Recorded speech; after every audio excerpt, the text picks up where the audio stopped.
Alright, the first thing we're going to need to do is remove the serpentine belt from the pulleys. I'm going to apply my 15 millimeter wrench on. Preferably you should use the box edge. The last thing you want to do is strip out this nut. We're going to pull it clockwise to release to put some tension on the pulley. I'm sorry. And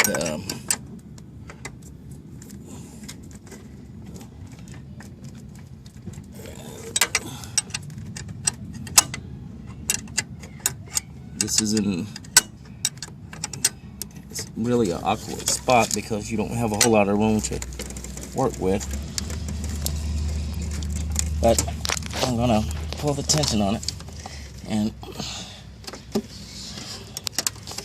release the tension on it and pull the belt. If you can show here, I'm gonna pull the belt from this pulley. It's a lot easier to do. Let's stop. As you can see, I removed the serpentine belt off the tension pulley.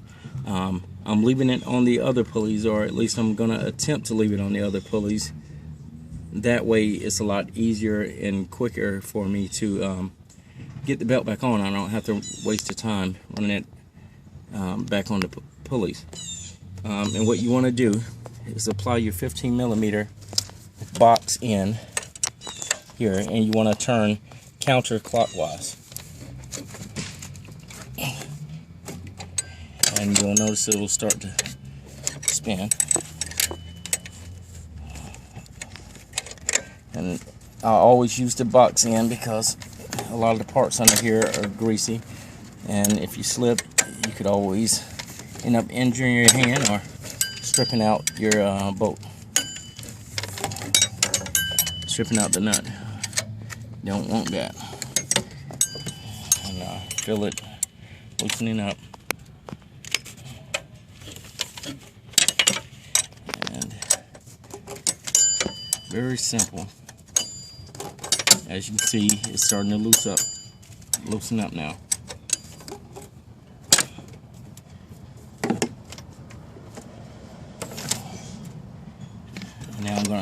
Now that I got it very loose, I'm gonna go ahead and use the open end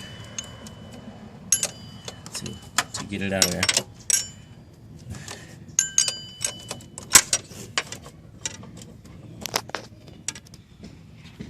Alright, as you can see, we've removed the pulley tensioner pulley wheel, and got the 15 millimeter bolt out. Very simple. Just turn it counterclockwise to remove the bolt.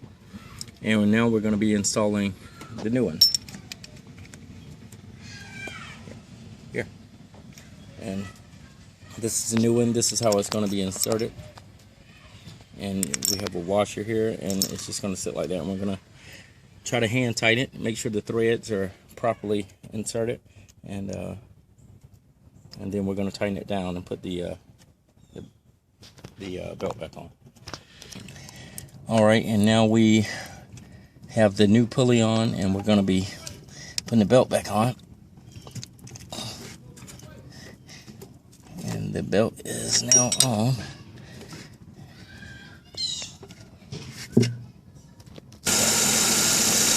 Alright, we have the pulley on now with the belt, and the original reason we had to change it, there was a squealing noise, and narrowed it down to the pulley, and it kept throwing the belt off.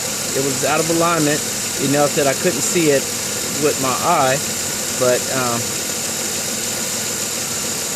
it was just enough to make the belt sling off when it got wet or oily.